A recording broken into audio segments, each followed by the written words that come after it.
Salut, j'espère que vous allez bien. Aujourd'hui, nous allons réaliser le débriefing du match du Paris Saint-Germain contre celui de Nantes, ainsi que celui de Marseille contre Auxerre. Donc, Denis va débuter avec celui de Marseille contre Auxerre. À toi, Denis. Bonsoir tout le monde, j'espère que vous allez bien. Alors, aujourd'hui, vous allez m'excuser, mais je vais commencer ce débriefing différemment. Allez l'OM, allez l'OM, et nous sommes les Marseillais, et nous allons gagner. Allez l'OM. Bon, vous l'aurez compris, je suis vraiment excité ce soir. Alors, on va commencer par aujourd'hui. Déjà, premièrement, un coup de chapeau à l'entraîneur pour ce qu'il a eu aujourd'hui de mettre une équipe composée que des remplaçants. Pour la première fois de ma vie, Sid Kolasinac a bien joué. Je crois que même lui-même, il a été étonné du match qu'il a eu à faire aujourd'hui. Sur les 10 dernières années, c'est sa meilleure prestation aujourd'hui. Et qui d'autre? Balerdi. Bon, aujourd'hui, il a été rassurant, toujours avec l'ancien des anciens. Sur scène, il n'est pas le Congolais. Alors, au milieu de terrain, du classique. On ne change pas. Verretou, Rangier, c'est bon. Ça tient la baraka. C'est bon. Et au niveau des pistons, aujourd'hui, on a eu Kaboré, notre frérot burkinabé, et Jonathan Klaus. Devant, il y avait l'innovation. C'est-à-dire que Luis Suarez, Gerson, ensuite Sandy Under. Franchement, tous les mecs étaient à fond. Ils étaient excités. Ils voulaient donner, ils voulaient se donner, tout en chacun. Et chacun d'entre eux a tiré l'autre vers l'avant. Et c'est ce que moi j'attends aujourd'hui de Marseille. Franchement, Auxerre n'a même pas existé du début à la fin de la rencontre. On a dominé dans tous les compartiments du jeu, que ce soit tactiquement, physiquement, physiologiquement, psychologiquement. On a dominé cette équipe d'Auxerre du début à la fin. Alexis Sanchez qui rentre, il fait sa masterclass. Franchement, Marseille, il n'y a rien à dire actuellement. On ne peut qu'être fier, on ne peut qu'être content. Et encore une fois, merci à Igor Tudor. C'est vrai qu'au début ou au départ, tous on était un peu sceptiques avec sa méthode. Il a une méthode militaire, c'est vrai, mais force est de constater aujourd'hui que sa méthode militaire fonctionne avec les joueurs de l'OM. Et sincèrement, moi je lui tire mon coup de chapeau. Et c'est vraiment le maître de la situation actuellement par rapport à l'Olympique de Marseille. Je ne vais pas également oublier une personne qui travaille vraiment dans l'ombre, mais qui est tout aussi importante pour cette équipe que les joueurs. C'est la personne de Monsieur, son Excellence, Pablo Longoria. Alors, lui, franchement, vu sa carrière, il a d'abord été directeur sportif, ensuite président de Marseille aujourd'hui. Alors, il nous a ramené 11 nouveaux joueurs. Je précise bien, 11 nouveaux joueurs plus un nouveau staff technique. Et il a tout mis en place. Aujourd'hui, l'OM est structuré. C'est-à-dire qu'on sait qui fait quoi et il fait quoi pourquoi. Franchement, c'est ce qui fait qu'aujourd'hui, Igor Tudor peut travailler en toute sérénité parce qu'il sait que il y a la hiérarchie au-dessus de lui, le soutien. Et tous, ils sont en train de ramer du même côté. Et franchement, ce type-là, je ne pense pas qu'il est déjà acquis à la cause des voisins. Donc, on va juste voir parce que cet OM-là aura et va donner du fil à retordre à une équipe qui se croit au-dessus de tout le monde, en tout cas. Bon, tu as quelque chose à rajouter? Ok. Juste une petite précision. On ne se croit pas au-dessus de tout le monde. On est au-dessus de tout le monde. C'est ça la différence. Ok. Maintenant, ouais, j'aimerais juste te poser des petites questions par rapport à l'équipe. Selon toi, pourquoi Tudor a mis des remplaçants aujourd'hui? Pourquoi toute une équipe de remplaçants? Il pouvait mettre quelques anciens ou des titulaires, mais selon toi, pourquoi il a mis juste des remplaçants? Est-ce qu'il s'est exprimé par rapport à cela? Je n'ai pas suivi le match. Oui. C'est pas qu'il s'est exprimé, mais tous on sait que c'est par rapport à la Ligue des Champions, parce que n'oublie pas qu'il y a 2 ou 3 ans, Marseille a été ridicule. Ça, faut le dire, en Ligue des Champions, tous nos matchs, on les avait perdus. Donc, en vue du match mardi ou mercredi contre Tottenham, donc du coup, il a fait un turnover, donné du temps de jeu à ceux qui ne jouent pas habituellement.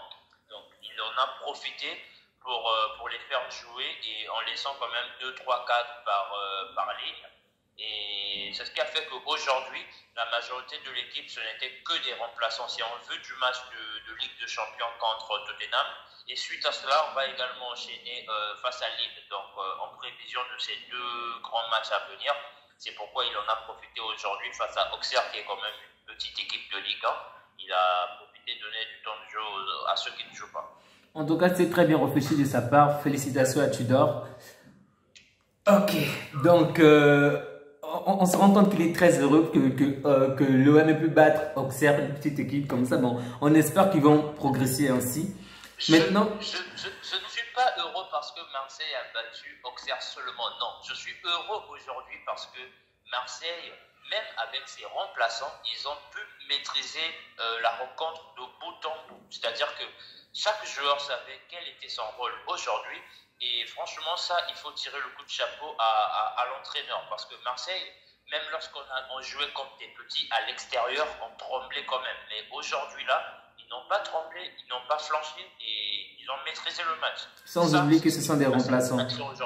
Ok, je comprends, je comprends. Maintenant, nous allons parler de la grande équipe française. Donc, il s'agit du Paris Saint-Germain. Une fois de plus, on a dominé le match. Quelle grande équipe, on verra. Ici, c'est Denis. Ici, c'est Paris, mon frère. Donc, Paris a largement écrasé l'équipe de Nantes. On s'est imposé 3-0. Doublé de Kylian Mbappé et un but de... il s'appelle déjà comment j'ai oublié tout son nom. Nuno Mendes, merci. Nuno Mendes. Donc, lors du match, comme la fois dernière, on le disait, Galtier devait apporter vraiment du sang, vraiment jouer sur des rotations. Et aujourd'hui, il nous a prouvé qu'il a le charisme, il a le soutien nécessaire du président ainsi que de tout le staff. Donc, on a vu Neymar entrer pratiquement après 1 heure de jeu. Donc, c'était vraiment marquant pour voir l'une des 3 stars ne pas commencer le match contre l'équipe de Nantes ou vraiment entrer en milieu, voir la fin de la seconde période. On les réserve bien sûr, pour la Ligue des Champions, mais on ne s'attendait pas vraiment. On ne s'attendait pas à ce qu'il puisse faire un changement aussi important. On croyait peut-être qu'il devait faire comme les matchs précédents, donc les remplacer un peu lorsqu'ils seront fatigués ou en milieu de jeu. Mais là, non. Il a débuté avec cette équipe-là et il l'a préservé jusqu'après 1 heure de jeu seulement, il y a eu le changement. Et c'était vraiment important. En début du match, oui, on a un peu galéré, on a souffert au milieu, mais on a senti la différence lorsqu'on a premièrement marqué le premier but. Là, l'équipe s'est bien installée à la 18e minute. Ensuite, avec le carton rouge que l'équipe de Nantes a obtenu. Donc, il y a eu vraiment une différence à ce moment-là parce qu'on s'est entièrement imposé jusqu'à la fin du match. Donc, une très bonne performance de Lionel Messi. Vraiment, sans lui, le match aurait pris une autre tournure. Il n'a pas marqué, mais il a fait 2 passes décisives. Et on se rend compte que toutes les balles passaient par Messi. Et c'est lui qui a organisé tout le jeu. Vraiment, c'était juste magnifique de le voir jouer. Même lorsque Neymar est entré en seconde période, malgré qu'aucun de deux n'ait marqué, mais les échanges qu'il a eu dans la surface, hors de la surface, c'était tellement beau à voir. Vraiment magnifique. Donc, comme on pouvait le dire, donc, on sent que lorsqu'on donne la balle à Messi, si tu veux marquer ou si tu veux que ton collègue marque, tu sais à qui donner la passe, c'est Messi et il sait à qui distribuer. Il sait comment dribbler, comment passer. C'est vrai que l'équipe de Nantes a quand même bien tenu au départ. Ils ont essayé de résister, mais la charnière parisienne était beaucoup plus forte. Donc, on les a vraiment écrasés. Vraiment un chapeau à Lafont comme d'habitude. J'aime tellement ce gardien, il fait tellement de bonnes prestations. Même lorsqu'on arrive à s'imposer, on se rend compte que le mec mouille le maillot, le mec se donne à fond. Si ce n'était que lui, c'est sûr que cette équipe-là pourrait faire mieux. Et je tenais aussi à dire que j'ai trouvé Blast moins impactant aujourd'hui. En tout cas, dans les matchs précédents, je l'ai trouvé beaucoup plus intéressant. Mais aujourd'hui, on peut dire qu'il était vraiment noyé. Il n'a pas fait grand-chose pour aider son équipe à sortir de l'eau, vraiment. Je ne sais pas s'il n'était pas dans un jour idéal, mais il n'a pas vraiment fait la différence aujourd'hui. Donc, les hommes de Comboiré se sont bien battus, Antoine Comboiré se sont bien battus, mais cela n'a pas suffi à marquer. Et c'est plutôt positif pour le Paris Saint-Germain par rapport à cette défense qu'on essaye de tester. Et de plus en plus, il y a de moins en moins de buts, et ça, c'est vraiment positif. Et pour Keylor Navas, excusez-moi, pour Donnarumma, pour Kipembe, Marquinhos et autres, c'est vraiment positif. Donc, aujourd'hui, malheureusement, il a obtenu un carton rouge, un carton jaune. Verratti a obtenu un carton jaune. Donc, il avait déjà fait une série de 5 matchs sans carton, mais c'est le premier carton. Bon, il n'était pas vraiment auteur, c'était pas vraiment voulu, mais bon. Il n'a pas discuté comme d'habitude, il a pu garder son calme, ça c'est plutôt positif. Et comme tous les jours, il a fait de très bonnes prestations. Maintenant, j'ai un peu une inquiétude par rapport à Vitinha parce que lorsque le joueur nantais a obtenu le carton rouge, à savoir Fabio, il a taclé Vitinha pratiquement au niveau du genou. Donc, du coup, il n'a pas pu terminer le match, il est directement sorti. On espère qu'il sera là pour le match contre la Juventus lors de la Ligue des Champions le mercredi. Donc, cette équipe-là vraiment fait plaisir à voir, c'est juste magnifique, de très belles actions, vraiment de la coordination, ils sont tous souriants, même lorsqu'ils ne sont pas sur le terrain, voir les autres jouer, voir les autres marquer, ça les fait tellement plaisir. On espère qu'ils vont davantage continuer ainsi, sinon nous fournir toujours de meilleurs spectacles. Après, on est la meilleure équipe, pour l'instant on garde la première place du championnat, même si certains se vantent de la victoire contre Auxerre. Au final, c'est Paris qui domine, c'est Paris qui règne. Donc, on vous dit à bientôt pour le prochain match, donc celui de Marseille le mardi et celui du Paris Saint-Germain le mercredi.